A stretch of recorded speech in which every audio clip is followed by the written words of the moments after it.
31 number का हमारा question है, Tennyson was appointed the poet laureate in the year. Alfred Lord Tennyson को कौन सी साल कौन सी वर्ष पोएट लॉरेट बनाया गया? तो इनको 1850 में पोएट लॉरेट जो है नियुक्त किया गया था। अब जरा इसके एक्सप्लेनेशन को पढ़ लेते हैं, क्या बोला गया है इसमें। It was in 1850 that Tennyson reached the pinnacle of his career, finally publishing his masterpiece in memoriam AHH dedicated to Hallam. Later the same year, he was appointed poet laureate, succeeding William Wordsworth. 1850 में Tennyson अपने career के शिखर पर पहुंचे और आखिरकार उन्होंने अपनी masterpiece इन memoriam AHH को प्रकाशित किया, जो हैलम को समर्पित थी। उसी साल बाद में किसके बाद, विलियम वर्ड्सवर्थ के बाद उन्हें पोएट लॉरेट नियुक्त किया गया, जब विलियम वर्ड्सवर्थ की मृत्यु हो गई 1850 में। और उसी साल इनके बाद 1850 में अल्फ्रेड लॉर्ड टेनिसन को पोएट लॉरेट बना दिया गया। और ये कब तक पोएट लॉरेट बने रहे? 1892 तक। ठीक है, ध्यान बनाए रखना ये बात। 32 नंबर का क्वेश्चन हमारा कौन सा है? बोला गया है, who among the following Victorian poet is the most sensitive to the conflict between the old and the new. निम्नलिखित विक्टोरियन कवियों में से कौन पुराने और नए के बीच, कॉन्फ्लिक्ट के बीच सबसे ज्यादा संवेदनशील है? कॉन्फ्लिक्ट क्या होता है? संघर्ष के लिए बोलते हैं। तो कौन है? टेनिसन जो है इन सब के प्रति सबसे ज्यादा संवेदनशील दिखाए गए हैं। जरा एक्सप्लेनेशन देख लो। अल्फ्रेड लॉर्ड टेनिसन का जो जन्म हुआ था वो 6 अगस्त 1809 को हुआ था और इनकी मृत्यु जो है 6 अक्टूबर 1892 को हो गई। Poet laureate of Great Britain and Ireland during much of Queen Victoria's reign, और क्वीन विक्टोरिया के शासनकाल में इनको 1850 में पोएट लॉरेट बनाया गया था। Remain one of the most popular British poet. और आयरलैंड के पोएट लॉरेट बनने के बाद में, यानी कि ग्रेट ब्रिटेन और आयरलैंड जिसे हम यूके कहेंगे, इसका पोएट लॉरेट बनाए जाने के बाद में और सबसे लोकप्रिय ब्रिटिश कवियों में से एक बने हुए थे। 33 नंबर का हमारा क्वेश्चन है, music that gentler on the spirit lies than tired eyelids upon tired eyes, above lines occur in Tennyson's. ये जो ऊपर की लाइनें हैं वो लोटस ईटर से ली गई हैं, लेकिन इन लाइनों को हम लाइन वाइज आपको बता देते हैं। Music that gentler on the spirit lies, इसका मतलब क्या हुआ? ऐसा संगीत जो मन और आत्मा पर बहुत ही कोमल और शांत प्रभाव डालता हो, उसको कहते हैं क्या? म्यूजिक। ठीक है, अब दूसरी लाइन है, than tired eyelids upon tired eyes, मतलब जैसे थकी हुई आंखों पर थकी हुई पलकों का धीरे से गिर जाना। मतलब ये हुआ, इन पंक्तियों में संगीत की सुखद, शांत और आलस्य उत्पन्न करने वाली शक्ति को दर्शाया गया है। यह जीवन के संघर्ष से दूर आराम, निष्क्रियता, सुख की भावना का प्रतीक है, जो लोटस ईटर की मुख्य थीम है। ठीक है, तो इसका कौन सा ऑप्शन हो जाएगा? हमारा डी ऑप्शन जो है वो ठीक हो जाएगा। जरा इसको समझ भी लेते हैं। दी लोटस ईटर जो पोइम है वो किसके द्वारा? अल्फ्रेड लॉर्ड टेनिसन के द्वारा इसको लिखा गया है और इसको पब्लिश कब कराया गया था? 1832 में पोएट्री कलेक्शन में। The poem describes a group of mariners who upon eating the lotus are put into an altered state and isolated from the outside world। The Lotus eater Tennyson की एक कविता है जो उनके 1832 की कविता संग्रह में प्रकाशित हुई है। ये कविता नाविकों के एक समूह का वर्णन करती है जो लोटस खाने के बाद एक बदली हुई स्थिति में आ जाते हैं और बाहरी दुनिया से अलग हो जाते हैं। ठीक है, चलो आगे 34 नंबर का देखो क्वेश्चन कौन सा है। 34 नंबर का क्वेश्चन बताया गया है, Tennyson's poem about women's right and women's sphere is. बोला गया है कि महिलाओं के अधिकारों और महिलाओं के क्षेत्र के बारे में टेनिसन की कौन सी कविता है? तो दी प्रिंसेस में महिलाओं के अधिकारों की बात कही गई है। डी ऑप्शन हमारा क्या हो जाएगा? सही हो जाएगा। जरा इसका एक्सप्लेनेशन और देख लो एक बार। दी प्रिंसेस की अगर हम बात करें तो ये एक serio comic blank verse narrative poem है जो कि पब्लिश हुई है 1847 में। दी प्रिंसेस कब आई? 1847 में। टेनिसन को पोएट लॉरेट यूके का कब से कब तक बने रहे? ये 1850 में बनाया गया और ये अपने जीवन पर्यंत यानी कि 1892 तक बने रहे and remains one of the most popular English poet. बताने की जरूरत नहीं है कि टेनिसन जो है 1850 से लेकर के 1892 तक यूके के पोएट लॉरेट थे और सबसे लोकप्रिय अंग्रेजी कवियों में से एक बने रहे। अगला क्वेश्चन हमारा 35 नंबर पे है। बोला गया है कि टेनिसन्स यूलिसिस इज, जो टेनिसन की यूलिसिस है वो क्या है? तो ये दोनों ऑप्शन हमारे सही हो जाएंगे। ए पहला और दूसरा, a poem expressing the need for going forward and braving the struggles of life, और दूसरा यूलिसिस क्या है, एक ड्रामेटिक मोनोलॉग है। तो ये वाला पॉइंट तो सबको पता होगा कि यूलिसिस हमारी क्या है, एक ड्रामेटिक मोनोलॉग है। इस वाले पॉइंट को भी हम समझा देते हैं। यूलिसिस एक ऐसी पोइम है जो आगे बढ़ने और जीवन के संघर्षों का सामना करने की आवश्यकता को व्यक्त करती है, एक्सप्रेस करती है। ठीक है, तो डी ऑप्शन हमारा सही हो जाएगा। ठीक है, अब इसके एक्सप्लेनेशन में भी वही बात बोली गई है और कुछ भी नया नहीं बोला गया है कि जो टेनिसन की यूलिसिस है वो एक ड्रामेटिक मोनोलॉग है जो आगे बढ़ने और जीवन के संघर्षों का सामना करने की आवश्यकता को एक्सप्रेस करती है। अगला 36 नंबर का क्वेश्चन देखो क्या है। 36 नंबर पर बोला गया है विच of the following Tennyson's poem is a dramatic monologue, इनमें से कौन सी पोइम जो है टेनिसन की वो ड्रामेटिक मोनोलॉग है। तो ट्रिथोनस जो है वो इनकी क्या है, एक ड्रामेटिक मोनोलॉग है। मैं तुम्हें बता देता हूं कौन कौन सी पोइम इनकी ड्रामेटिक मोनोलॉग है। यूलिसिस ड्रामेटिक मोनोलॉग है, लोटस ईटर ड्रामेटिक मोनोलॉग है और ट्रिथोनस भी ड्रामेटिक मोनोलॉग है। ठीक है, तो इनको विशेष ध्यान बनाए रखना, ये कुछ इंपॉर्टेंट पोइम है इनकी। इसके एक्सप्लेनेशन पर हम लोग चलते हैं। इसका शुरुआती टाइटल जो था वो टिथोन था, बाद में इसको टिथोनस किया गया। तो टिथोनस वाज कंपोज्ड, ये किसके द्वारा कंपोज की गई, अल्फ्रेड लॉर्ड टेनिसन के द्वारा इसको कंपोज किया गया। ठीक है, अब लिखा कब गया इसको, 1833 में इसको लिखा गया और 1859 में इसको कंप्लीट किया गया। ठीक है, और 1860 में सबसे पहली बार 1 फरवरी में एडिशन आया था कॉर्नहिल मैगजीन में, उसमें इसको पब्लिश कराया गया था। ठीक है, तो ये सब चीजें आपको ध्यान बनाए रखना है कि टिथोन या टिथोनस अल्फ्रेड लॉर्ड टेनिसन द्वारा रचित एक ड्रामेटिक मोनोलॉग है। दूसरा क्या, 1833 में इसको लिखा गया है, 1859 में यानी कि 1859 में इसको पूरा किया गया। ये पहली बार 1860 में एक कॉर्नहिल मैगजीन थी, फरवरी में इसको प्रकाशित किया गया। ठीक है, अगला 37 नंबर का क्वेश्चन देखो कौन सा है हमारा, bye the end of the by the end of In memoriam the speaker, in memoriam के अंत में जो स्पीकर होता है वो क्या कहता है, re embraces a Christian vision of afterlife, यानी कि मृत्यु के बाद के जीवन के ईसाई दृष्टिकोण को फिर से अपनाता है। ठीक है, तो ये ऑप्शन हमारा क्या हो जाएगा, सही हो जाएगा। जरा इसके एक्सप्लेनेशन को देख लो, by the end of the Tennyson's In Memoriam, जो कि 1849 में लिख करके इन्होंने समाप्त कर दी थी और इन मेमोरियम को पब्लिश कराया था 1850 में। तो इसका जो स्पीकर है वो री एम्ब्रेसिस करता है अ Christian vision of after life, मतलब ये हुआ कि टेनिसन की इन मेमोरियम 1849 में लिखी गई और अंत में जो वक्ता होता है जीवन के बाद के जीवन का जो ईसाई दृष्टिकोण होता है उसको फिर से अपना लेता है, इसी के बारे में इस क्वेश्चन में बोला गया है। अगला क्वेश्चन हमारा कौन सा है, ये लाइनें दे रखी हैं, इंपॉर्टेंट लाइनें हैं। The old order changed yielding place to new and God fulfils himself in many ways, पुरानी व्यवस्था बदलती है और जब पुरानी व्यवस्था बदलती है तो उसकी जगह पर नई व्यवस्था आ जाती है और ईश्वर खुद को कई तरीके से पूरा करता है। ये जो पंक्तियां हैं वो किस कविता से ली गई हैं, इंपॉर्टेंट है, कई बार का क्वेश्चन पूछा जा चुका है, 14, 10 फिर 14 में। तो ये जो पोइम, ये जो लाइनें हैं वो मॉट दी ऑर्थर से ली गई हैं।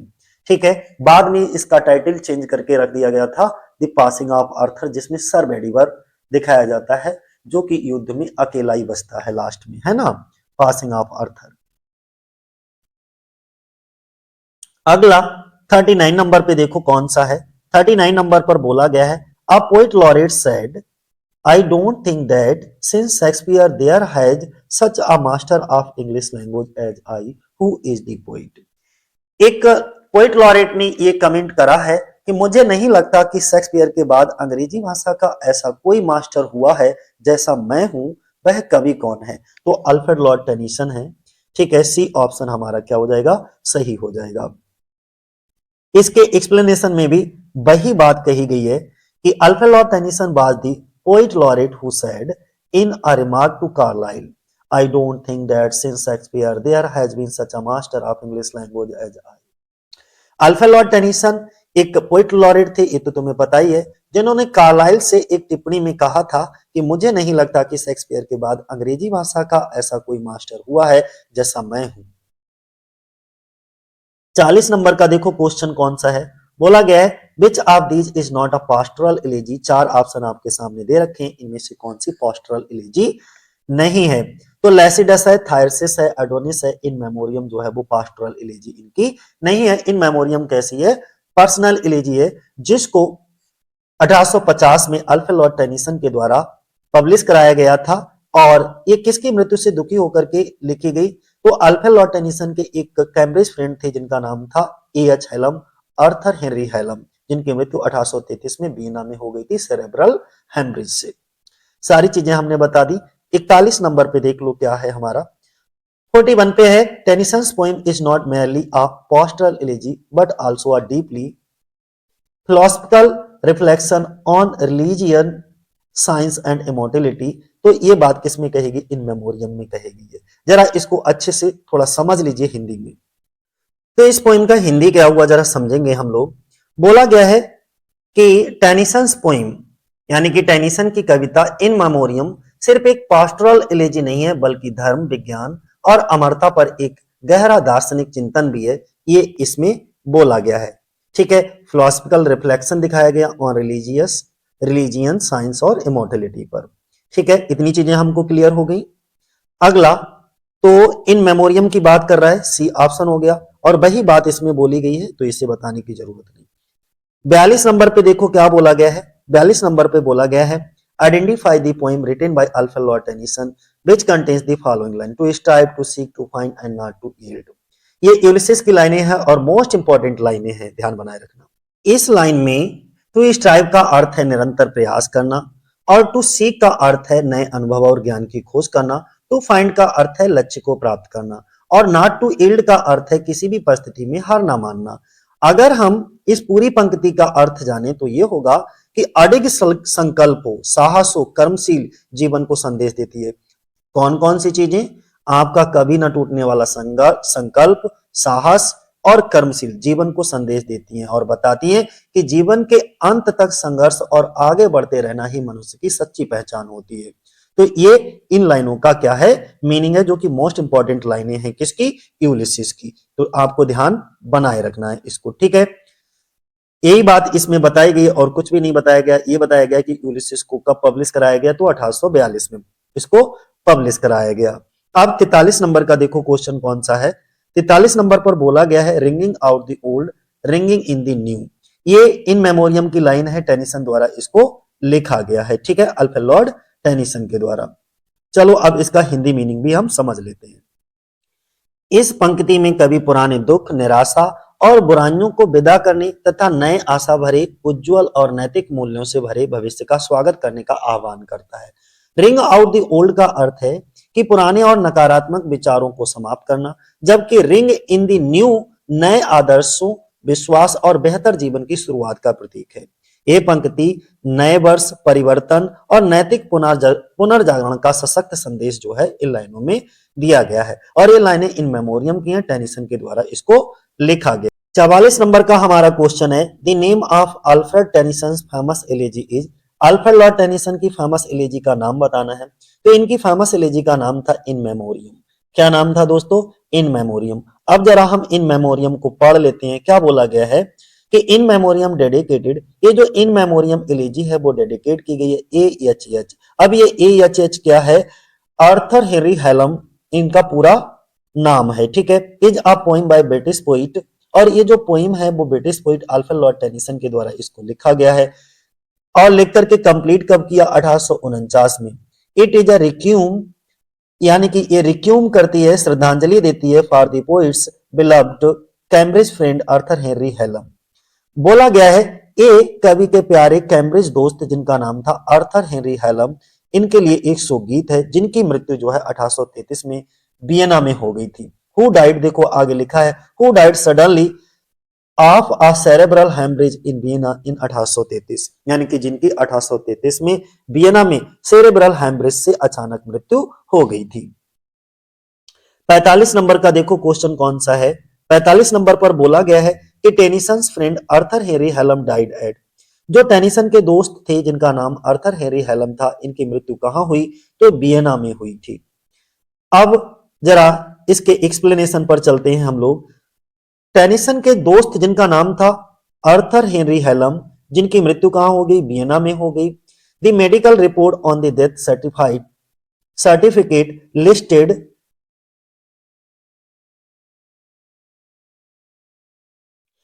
इसको क्या बोलेंगे? स्लैग फ्लश बोलेंगे। स्लैग फ्लश क्या होता है?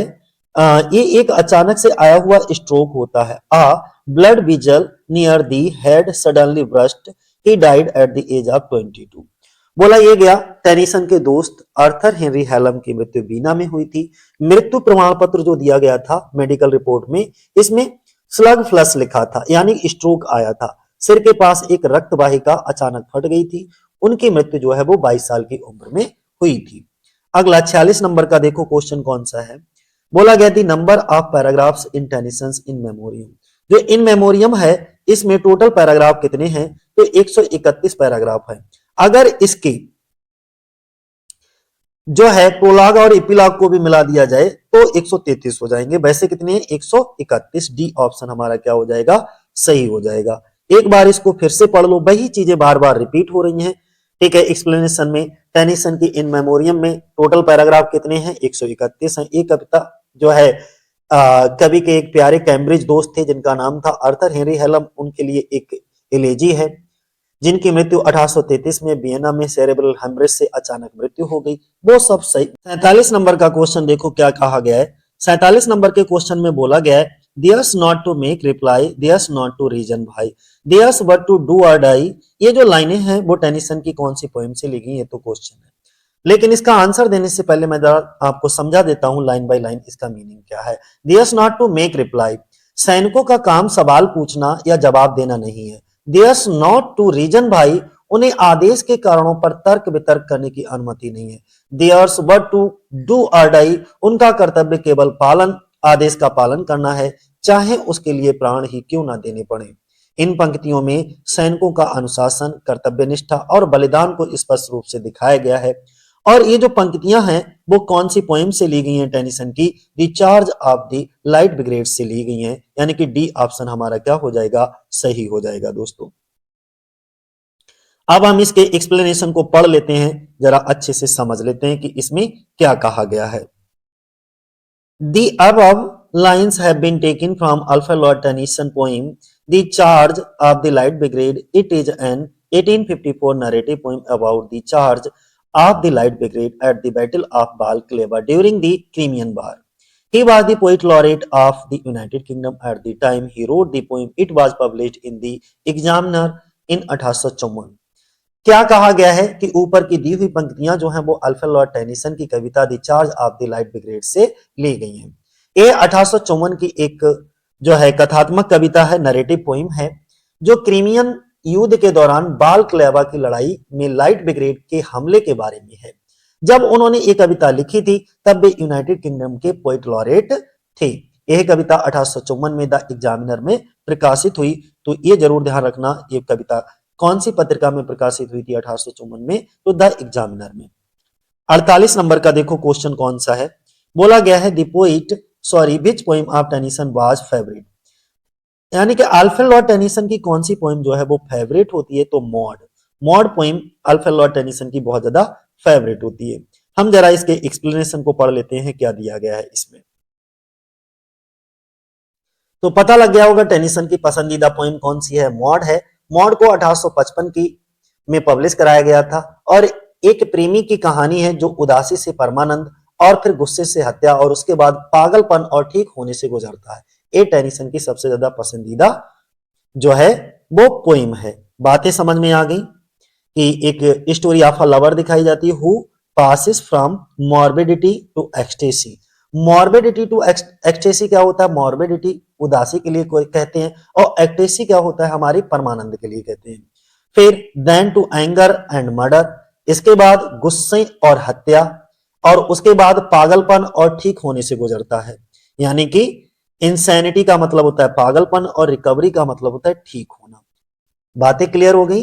एक प्रेमी की कहानी है जो उदासी से परमानंद, फिर गुस्से से हत्या, उसके बाद पागलपन और ठीक होने से गुजरता है। यही टेनिसन की सबसे ज्यादा पसंदीदा पोइम है। 49 नंबर का क्वेश्चन देखो कौन सा है। The rhyme scheme of In Memoriam is, in memoriam की राइम स्कीम क्या है, तो ए बी बी ए इसकी राइम स्कीम है, डी ऑप्शन हमारा क्या हो जाएगा, सही हो जाएगा।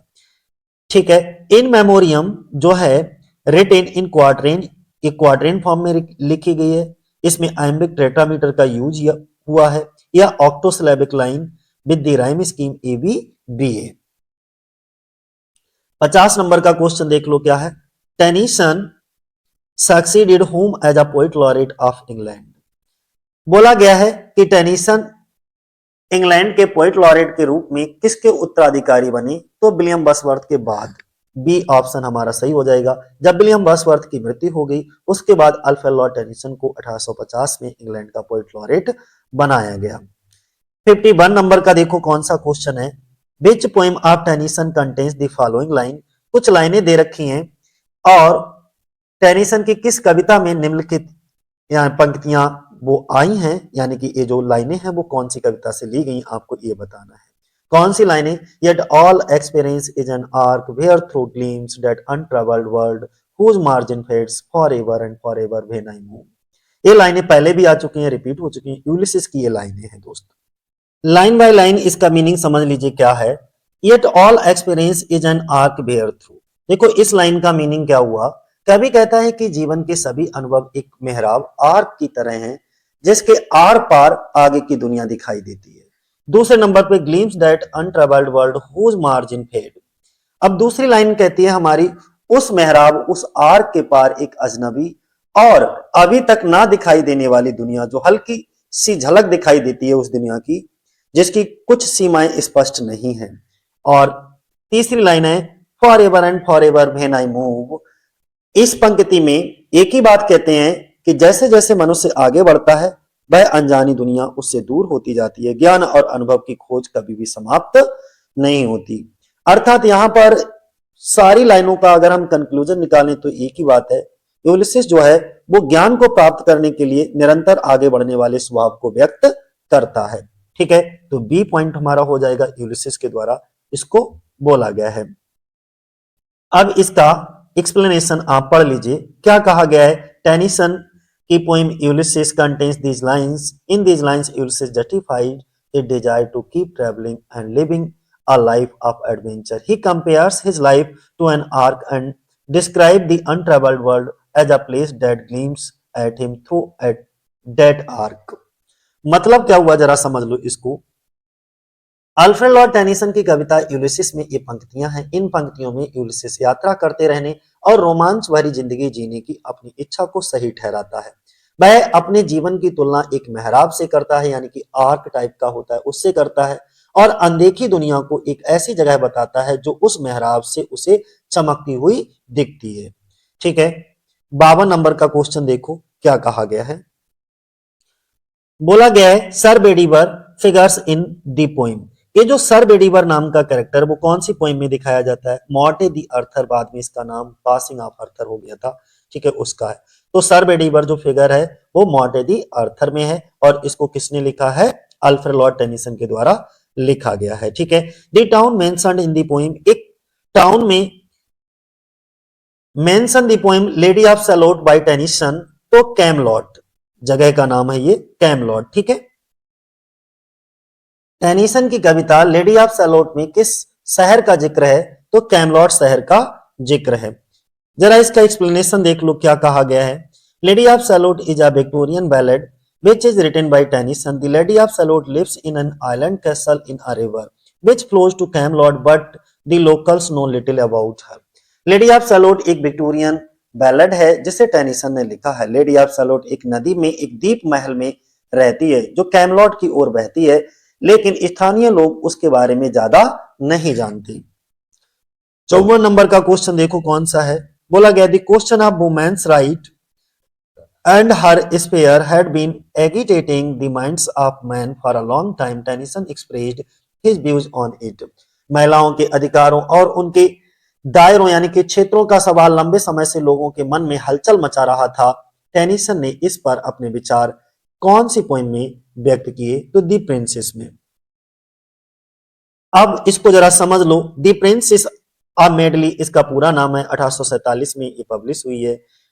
is Tennyson's answer to the question of women's sphere which was then strongly agitating the public mind। यानी कि बोला यह गया है कि द प्रिंसेस ऑफ मेडले 1847 में महिलाओं के दायरे के सवालों का टेनिसन का जवाब है जो उस समय लोगों के मन में जोरों से हलचल मचा रहा था। 55 नंबर का क्वेश्चन देखो क्या कहा गया है। 55 नंबर के क्वेश्चन में बोला गया है What is known today as the Idylls of the King began in 1842 with the poem Morte the Arthur, which is the last poem of the Idylls। बोला गया है जिसे आज आइडल्स ऑफ द किंग के नाम से जाना जाता है। वह 1842 में मॉर्टे द आर्थर कविता से शुरू हुआ था। आइडल्स की आखिरी कविता कौन सी है? तो बैलिन है। कौन सी है आखिरी कविता? बैलिन। बी ऑप्शन हमारा हो जाएगा। कितना डिटेल डीप क्वेश्चन पूछा गया ये। Tennyson begins the legend of Morte the Arthur and later added the stories of Bevan, Allen, Glenveagh until Balin, the last of the Idylls appear in 1885। Tennyson ने मॉर्टे the Arthur की कहानियां शुरू की और बाद में विवियन, एलेन, ग्लेनवर्ग की कहानियां जोड़ी। पहली विवियन, दूसरी एलेन, तीसरी गुनेवर और चौथी थी वो आखिरी थी जिसे हम बैलिन कहेंगे। और यही पूछा गया कि आखिरी पोइम कौन सी थी? तो बैलिन थी जो कि 1885 में सामने नहीं आई थी इनकी, ठीक है, या लास्ट कह सकते हो 1885 में। 56 नंबर का क्वेश्चन हमारा कौन सा है? Queen Victoria found great solace in her grief from one of Tennyson's poem, what is the title of the poem. बोला गया है महारानी विक्टोरिया को टेनिसन की एक कविता से अपने दुख में बहुत ज्यादा सांत्वना मिलती थी, बड़ा सुकून मिलता था। उस कविता का शीर्षक क्या है? तो इन मेमोरियम। जरा इसके एक्सप्लेनेशन को देख लेते हैं क्या बोला गया है। बोला गया है Queen Victoria treasured In Memoriam and once told Tennyson that next to Bible his poem was to her the greatest source of comfort. महारानी विक्टोरिया इन मेमोरियम को बहुत अच्छा वर्क मानती थी। एक बार टेनिसन से उन्होंने कहा था कि ये बाइबल के बाद अगर कोई कविता है उनके जहन में तो इन मेमोरियम है। उनकी कविता उनके लिए सांत्वना का सबसे बड़ा स्रोत थी। जब भी महारानी विक्टोरिया बहुत ज्यादा दुखी होती थी तो इन मेमोरियम को पढ़ती थी और उन्होंने इसे नेक्स्ट टू बाइबल बोला। बहुत बड़ी बात है। 57 नंबर पे देखो When did the last poem of the Idylls appear? तो जो लास्ट पोइम थी जिसका नाम था बैलिन, वो कब अपीयर हुई थी? तो 1885 में, ठीक है, 1885 में। यहां पर इसके एक्सप्लेनेशन को आप पढ़ भी सकते हो। The last poem of the Idylls appear in 1885। It is a cycle of 12 narrative poem by Alfred Lord Tennyson. बोला गया है आइडल्स की आखिरी कविता 1885 में छपी थी। ये लॉर्ड टेनिसन की जो 12 सीरीज थी, ये कह सकते हो कि 12 नरेटिव पोइम्स की एक सीरीज थी। अगला 58 नंबर पे क्या है? 58 नंबर पे बोला गया who is called the representative Victorian poet. यानी कि रिप्रेजेंटेटिव विक्टोरियन पोइट किसे कहा जाता है? तो अल्फ्रेड लॉर्ड टेनिसन को कहा जाता है। बी ऑप्शन हमारा हो जाएगा। इसका एक्सप्लेनेशन पढ़ लेते हैं क्या बोला गया है। Alfred Lord Tennyson as he is called was the poet laureate of the time. He was indeed a major poet of the Victorian period, so much so that the period is often called the age of Tennyson.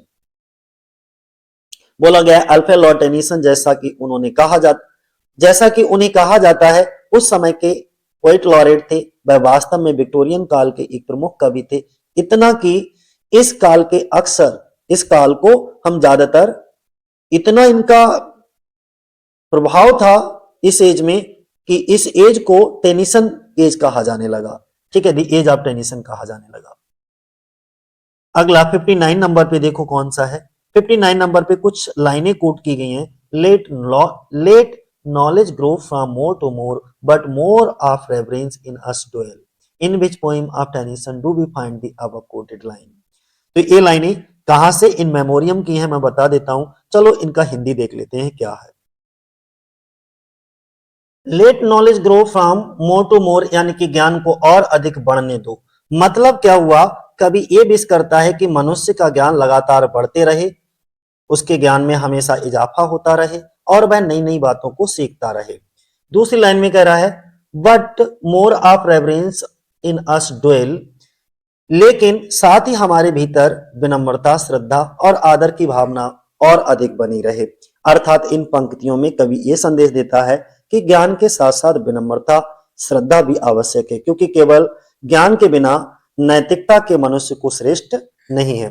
ज्ञान के बिना नैतिकता जो होती है वो मनुष्य को श्रेष्ठ नहीं बना सकती। तो ज्ञान के साथ साथ आपके अंदर नैतिकता, विनम्रता, ये सब भी होना चाहिए, ये कवि समझाना चाह रहा है। तो 59 नंबर का हमने क्या बताया, ये कहां से लिया गया, इन मेमोरियम से लिया गया है। अब इसके एक्सप्लेनेशन को मैं रिपीट नहीं करूंगा, क्योंकि वही चीजें हैं बार बार कि ये लाइनें मेमोरियम से ली गई हैं। इन मेमोरियम किसकी मृत्यु से दुखी होकर के लिखा है, तो आर्थर हेनरी हेलम की मृत्यु से दुखी होकर के लिखा है, जिनकी जो मृत्यु सेरिब्रल हेमरेज से हो जाती है वियना में 1860 नंबर का क्वेश्चन देखो हमारा कौन सा है। इसमें बोला गया है to follow knowledge like a sinking star beyond the utmost bound of human thought। Most important लाइनें और बड़ी प्यारी लाइनें हैं, to follow knowledge like a sinking star. अर्थात कवि कहता है कि वह ज्ञान का पीछा, हम लोगों को ज्ञान का पीछा वैसे करना चाहिए जैसे डूबते हुए तारे का पीछा किया जाता है, यानी कि दूर, कठिन और लगभग पकड़ से बाहर लक्ष्य के पीछे भी निरंतर बढ़ते रहना चाहिए। यानी कि अगर कोई चीज आपको असंभव भी लग रही हो ना, तो उसको भी प्राप्त करने के लिए आप उसके पीछे लगे रहो। कोई भी चीज आजकल इम्पॉसिबल नहीं है अगर मन से प्रयास किया जाए। अब दूसरी लाइन में कहा गया है beyond the utmost bound of human thought. इसका मतलब क्या हुआ, अर्थात उस ज्ञान की खोज मानव की सोच की अंतिम सीमा से भी आगे तक करना है, जहां सामान्य मनुष्य की कल्पना तक नहीं पहुंच पाती। मतलब ये हुआ, यहां पर कभी ये कहना चाहता है जो सामान्य मनुष्य होते हैं, जहां पर उनकी सोच खत्म होती है, वहां से जो एक्स्ट्रा ऑर्डिनरी पुरुष होते हैं या कवि होते हैं, उनकी सोच शुरू होती है। यानी कि जहां पर तुम सोचना बंद करते हो, वहां से कवि सोचना शुरू करते हैं। इसका मतलब ये है। अर्थात इन दोनों लाइनों में जो कंक्लूजन के तौर पर हम देखें तो यूलिसिस की बहुत ज्यादा ज्ञान प्राप्त करने की कोशिश और लगातार खोज करने की भावना को व्यक्त किया गया है कि वो लगातार खोजता रहता है, और ये अल्फ्रेड टेनिसन के द्वारा इसको लिखा गया है। ठीक है, इसके अंदर वही सब चीजें आपको बताई गई हैं, तो ठीक है, इसको आप खुद भी देख सकते हो। नेक्स्ट हमारा कौन सा है, 61 नंबर पे बोला गया है कि in which poem does Tennyson commemorate his friend Arthur Hallam. यानी कि कौन सी पोएम में अल्फ्रेड लॉर्ड टेनिसन ने अपने दोस्त आर्थर हेनरी हेलम को जो है श्रद्धांजलि दी है। तो कौन सी पोएम में, इन मेमोरियम में, अपने दोस्त आर्थर हेनरी हेलम की यादगार में उन्होंने इन मेमोरियम को 1850 में पब्लिश कराया है। ठीक है, तो ये क्या है, एक पर्सनल एलिजी, तो यहां पर बिल्कुल सही दे रखा है। ठीक है, 62 नंबर का क्वेश्चन क्या है, टेनिसन पोएट्री रिप्रेजेंट, जो टेनिसन की पोएट्री है वो किस चीज को रिप्रेजेंट करती है, विक्टोरियन कंप्रोमाइज को रिप्रेजेंट करती है। ठीक है, अब ये विक्टोरियन कंप्रोमाइज क्या है, जरा इसको एक बार हिंदी में समझ लीजिए। जो टेनिसन की विक्टोरियन कविता के प्रतिनिधि के रूप में तो माना ही जाता है, ये सब लोग जानते हैं। विक्टोरियन कंप्रोमाइज में होता क्या है, जो एरिस्टोक्रेट क्लास होता है और democracy between morality and sexuality, between doubt and faith. यानी कि उन्होंने क्या बताया है, विक्टोरियन कंप्रोमाइज जो एरिस्टोक्रेट वर्ग और लोकतंत्र, नैतिकता और कामुकता, संदेह और विश्वास के बीच एक समझौता बताया है। ठीक है, 63 नंबर का क्वेश्चन देखो कौन सा है, in which poem do the following line occur. ये जो कुछ लाइनें हैं वो कौन सी पोएम की हैं, तो दी प्रिंसेस की हैं, ध्यान बनाए रखना। और मोस्ट इंपॉर्टेंट लाइनें हैं, पुरुष खेत के लिए, महिलाएं चूल्हे के लिए, पुरुष तलवार के लिए और महिलाएं सुई के लिए, है ना, ये लाइनें हैं। जरा इनको हम एक्सप्लेन और इन लाइनों में एक्चुअली कहा यह गया है कि पुरुष का जो कार्य क्षेत्र होता है वो बाहर के संसार जैसे खेत, कामकाज, ये माना गया है, जबकि स्त्री का स्थान जो है वो घर, गृहस्थी के जो काम होते हैं उनसे जोड़ा गया है। दूसरी लाइन में पुरुष को योद्धा, जैसे युद्ध हो, शक्ति हो, रक्षा तलवार से, और जो स्त्री है, वुमेन है, उसको सिलाई, कढ़ाई, घरेलू कार्य यानी कि सुई से जोड़ा गया है। मतलब यह है कि इन पंक्तियों में जो परंपरागत जो रूढ़वादिता है लैंगिक भूमिकाओं की, सोच को व्यक्त किया गया। दी प्रिंसेस में टेनिसन इस दृष्टिकोण को प्रस्तुत करके आगे चलकर स्त्री शिक्षा और स्त्री पुरुष समानता के प्रश्न पर विचार करते हैं। जब आप इस पोइम को पढ़ोगे तो आपको समझ आ जाएगा। जरा इसके एक्सप्लेनेशन को एक बार देख लो कि क्या बोला गया है इसके एक्सप्लेनेशन में इसके बोला गया है जो पुरुष हैं वो खेत के लिए, महिलाएं चूल्हे के लिए, पुरुष तलवार के लिए, महिलाएं सुई के लिए। ये पंक्तियां अल्फ्रेड लॉर्ड टेनिसन द्वारा लिखी गई कविता एक द प्रिंसेस से हैं जो 1847 में प्रकाशित हुई। ये एक गंभीर हास्य वाली ब्लैंक वर्स नरेटिव पोइम है, ठीक है, यानी कि serio comic blank verse narrative. 64 number का देखो क्वेश्चन कौन सा है। The Charge of the Light Brigade by Tennyson commemorate the battle of. बोला ये गया है टेनिसन की the Charge of the Light Brigade किस युद्ध की याद दिलाती है, तो बालक्लावा क्रीमिया की याद दिलाती है। कौन सा ऑप्शन हो जाएगा, ए ऑप्शन हमारा बिल्कुल ठीक है। अब हम इसके एक्सप्लेनेशन की ओर बढ़ते हैं। एक्सप्लेनेशन में क्या बोला गया, the Charge of the Light brigade 25 अक्टूबर 1854 को क्रीमिया युद्ध में बालक्लेवा की लड़ाई के दौरान लॉर्ड कार्डिगन के नेतृत्व में रूसी सेना के खिलाफ ब्रिटिश लाइट कैवलरी का एक हमला था, ठीक है। और 65 नंबर का क्वेश्चन देख लो क्या बोला गया है। 65 नंबर पे बोला गया of the following Tennyson road, यानी कि इन चारों में से टेनिसन ने क्या लिखा है, तो दी कप को किसने लिखा है, टेनिसन ने लिखा है। अब जरा इससे एक्सप्लेनेशन की ओर हम लोग बढ़ते हैं। एक्सप्लेनेशन में बोला गया है the Cup is a tragedy by Alfred Lord Tennyson. सबसे बड़ी चीज ये है द कप है वो अल्फ्रेड लॉर्ड टेनिसन द्वारा लिखी गई एक ट्रेजेडी है, जबकि स्ट्रेफोर्ड रॉबर्ट ब्राउनिंग ने 1837 में लिखी थी। बाकी ये चारों के बारे में बताया गया है, ठीक है, तो इनसे कोई मतलब नहीं है। अगला 66 नंबर का हमारा क्वेश्चन कौन सा है जरा समझो। इसमें बोला गया है कि there lives more faith in honest doubt believe me than in half the creeds. Creeds का मतलब होता है जो आधे अधूरे हमारे धार्मिक सिद्धांत होते हैं, तो धार्मिक सिद्धांतों को हम कहते हैं क्रीड्स। अब जो क्या है, मोर faith in honest doubt believe मी, इसका मतलब है कि ईमानदार संदेह में आधे अधूरे जो धार्मिक सिद्धांत होते हैं, क्रीड होते हैं, से कहीं अधिक सच्चा विश्वास छिपा होता है। अब ये तुम्हें हिंदी भी नहीं समझ आया होगा, थोड़ा इसको और सरल शब्दों में समझिएगा, मैं थोड़ा और इजी कर देता हूं इन लाइनों को। यहाँ पर जो अल्फ्रेड लॉर्ड टेनिसन है वो इन मेमोरियम में ये बात बोलते हैं, कभी कहते हैं कि जो व्यक्ति ईमानदारी से प्रश्न करता है, चीजों को समझने की कोशिश करता है, अंधविश्वास को बिना सोचे समझे स्वीकार नहीं करता, उसके भीतर सच्चा विश्वास होता है। इसके विपरीत, इसके अपोजिट अगर हम बात करें, जो लोग परंपरा के नाम पर, केवल परंपरा के नाम पर या धर्म के नाम पर नियमों को बिना सोचे समझे मान लेते हैं कि ये तो हमारी परंपरा, ये तो हमारा धर्म है, बिना सोचे समझे मान लेते हैं, उनके विश्वास में गहराई नहीं होती।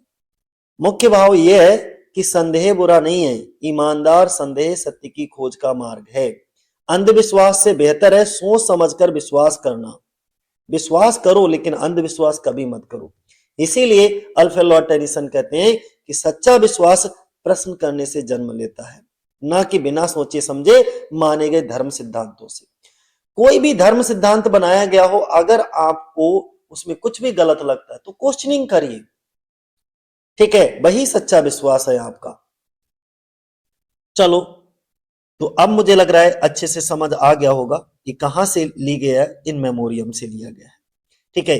तो ये लाइनें बहुत मोस्ट इंपॉर्टेंट है, थोड़ा समझ लीजिए। इन मेमोरियम की बहुत सारी लाइनों को यहां पर दिया गया है। देखो अब क्या कहा गया है, वही बातें बोली गई हैं। ये लाइनें तो सेम रिपीट है, तो हम रिपीट नहीं करेंगे। ये लाइनें किसके द्वारा लिखी गई, अल्फ्रेड लॉर्ड टेनिसन के द्वारा इन लाइनों को लिखा गया। कहां लिखा गया, इन मेमोरियम पोएम में लिखा गया।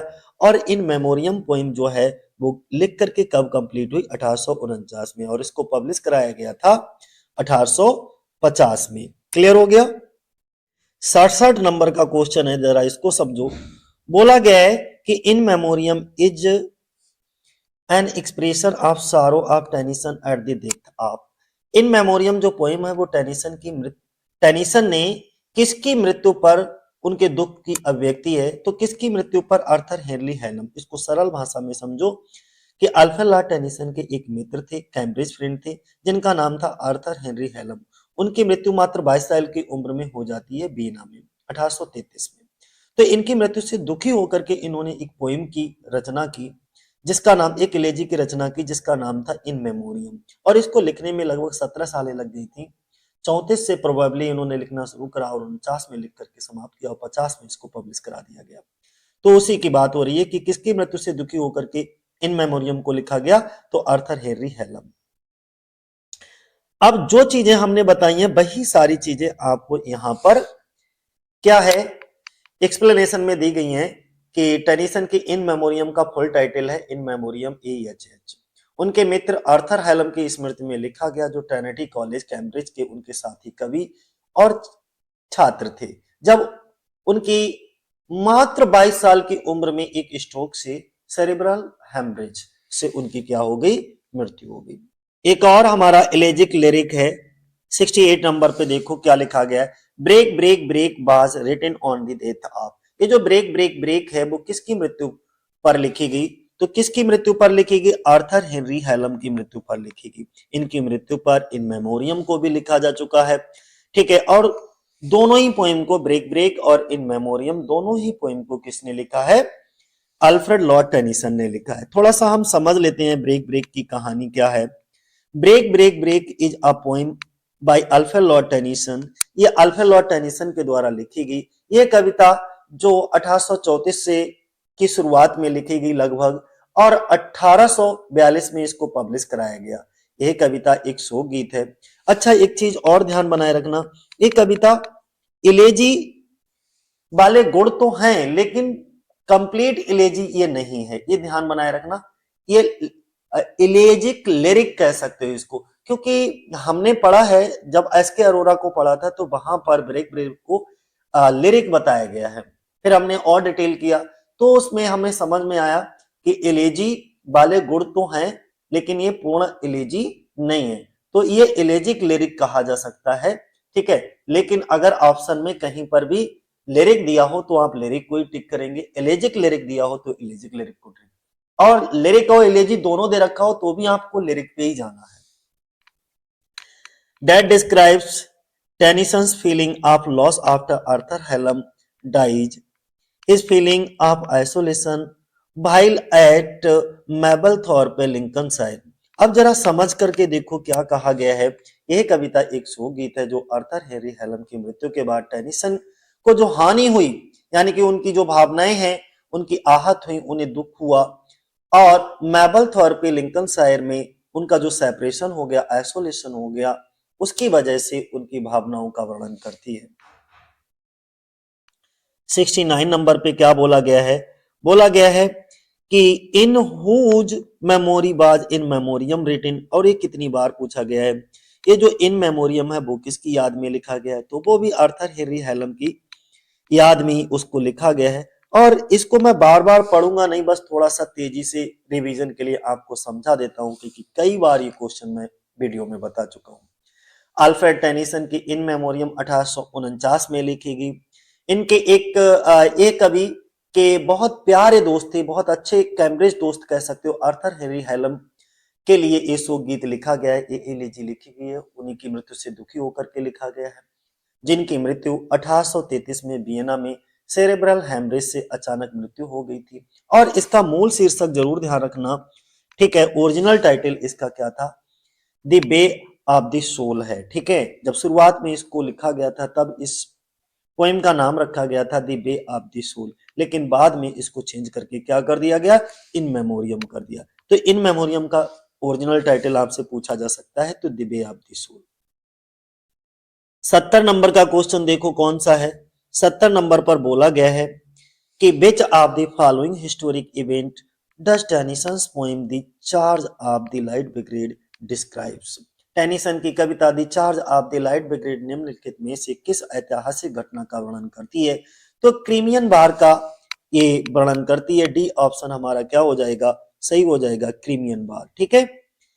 अगला जरा हम इसको समझ लेते हैं। The Crimean war, sorry, the charge of the light brigade by the Tennyson was a charge of British light cavalry led by Lord Cardigan against Russian forces during the Battle of Balklava on 25 October 1854 in the Crimean war. मतलब एक बार Tennyson द्वारा the Charge of the Light Brigade Crimean युद्ध में 25 अक्टूबर 1854 को बालक्लेवा की लड़ाई के दौरान लॉर्ड कार्डिगन के नेतृत्व में रूसी सेनाओं के खिलाफ ब्रिटिश लाइट कैवलरी का एक हमला था। 71 नंबर का क्वेश्चन देखो कौन सा है। From where does the Lady Shalott see the world around her. Lady of Shalott अपने आसपास की दुनिया कहां से देखती थी? तो मिरर में से होकर के देखती थी। अब इसका एक्सप्लेनेशन देख लो क्या है।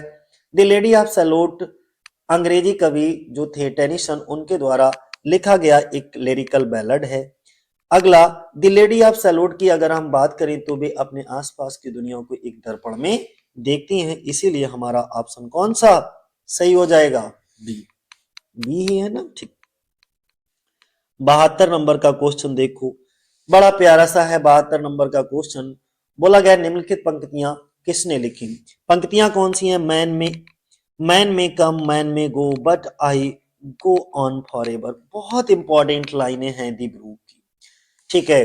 पुरुष आ सकते हैं, पुरुष जा सकते हैं, लेकिन मैं हमेशा के लिए चलता रहूंगा। ये मैं बता दूं, पुरुष आ सकते हैं, पुरुष जा सकते हैं, मतलब क्या हुआ? इसका मतलब ये हुआ मनुष्य जन्म लेते हैं और मर जाते हैं।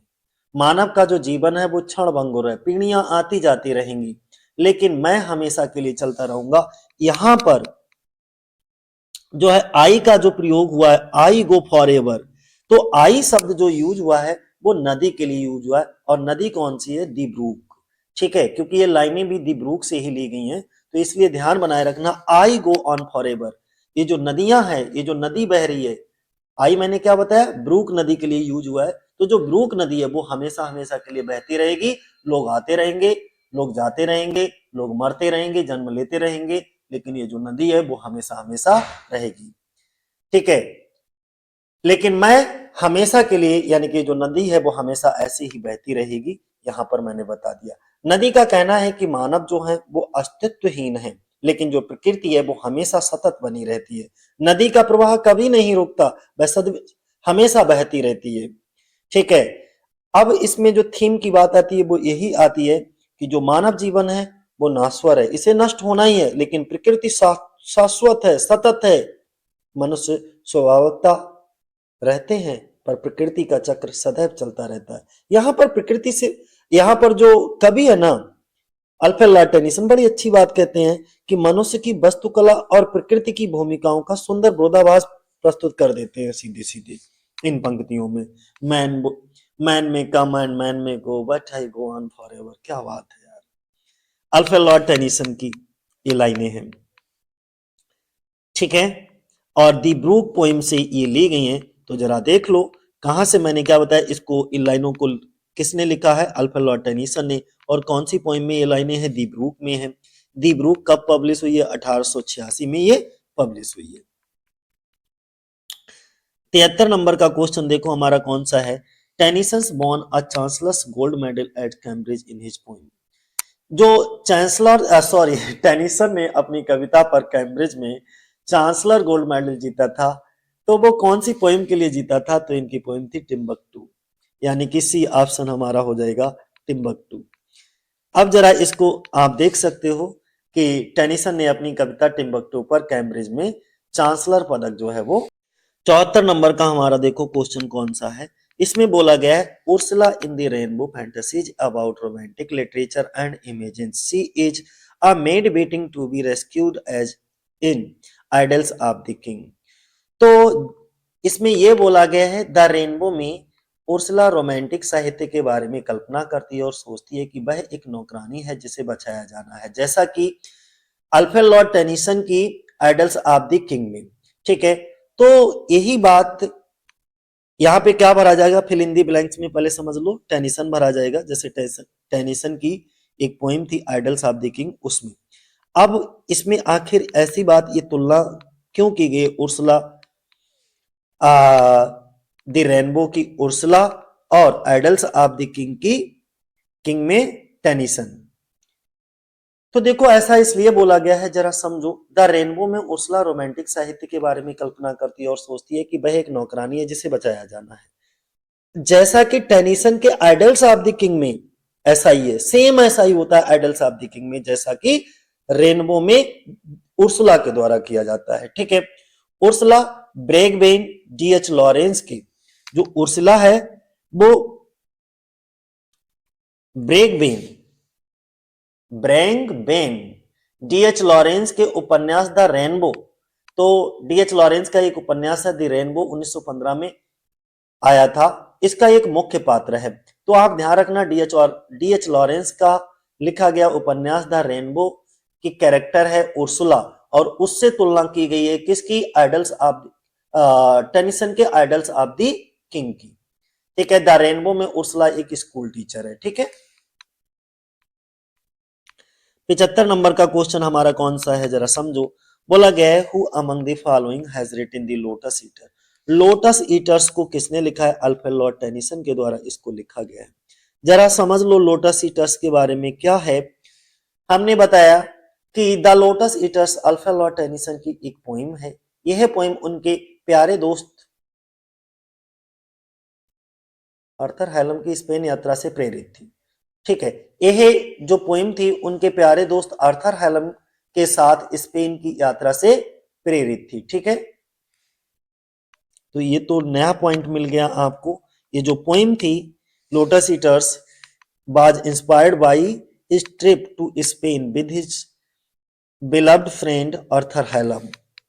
अब 76 नंबर पे थोड़ा समझ लीजिएगा क्या बोला गया, in which of the following poems do these line appear, यानी कि नीचे चार ऑप्शन के रूप में कुछ पोएम्स के नाम दे रखे हैं और आपको बताना है ये जो लाइनें हैं वो कौन सी पोएम से ली गई हैं। ठीक है, तो चलो सबसे पहले तो मैं इन लाइनों का आपको क्या बता देता हूं, हिंदी मीनिंग एक्सप्लेन कर देता हूं, इसके बाद आगे बढ़ते हैं। पहली लाइन क्या है, काम मॉर्न विदाउट अ साउंड, मतलब क्या है इसका, जो सुबह सुबह होती है मॉर्न होती है वो अत्यंत एकदम काम होती है, शांत होती है, कहीं कोई आवाज नहीं होती है, वातावरण में बहुत गहरी एकदम शांति छाई हुई होती है। फिर दूसरी लाइन है काम एज टू सूट आ कामर ग्रीव, यह शांति कवि के शांत और दबे हुए शोक के अनुकूल है, यानी कि कवि का जो गहरा दुख है पर वह चिल्लाने वाला नहीं बल्कि मौन एवं संयमित है, उनका उनका जो दुख है वो एकदम मौन है और बहुत संयमित है।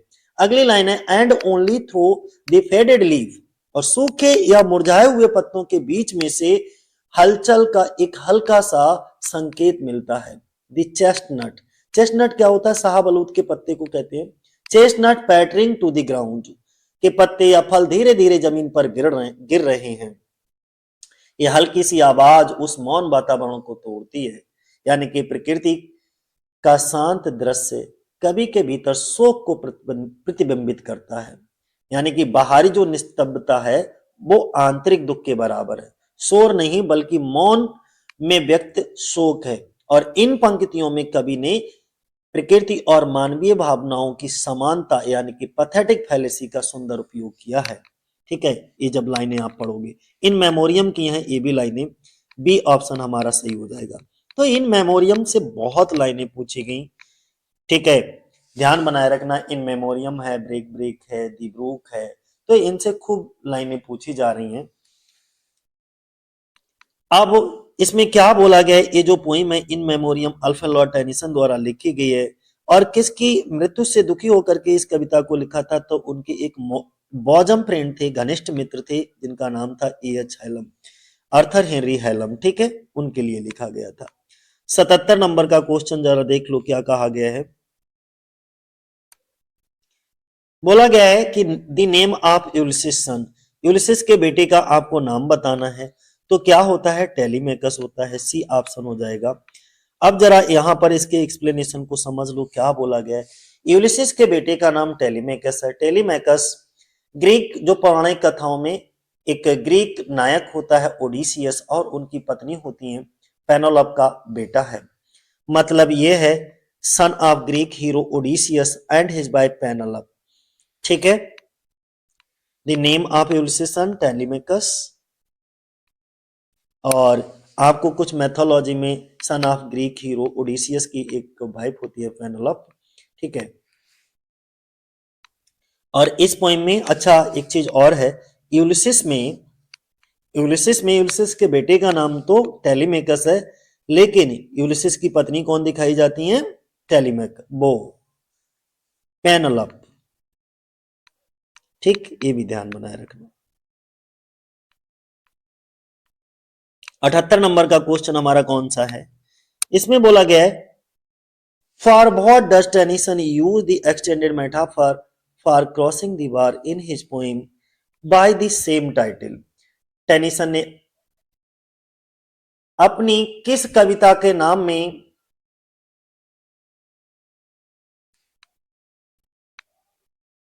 77 नंबर का क्वेश्चन देखिए क्या कहा गया है।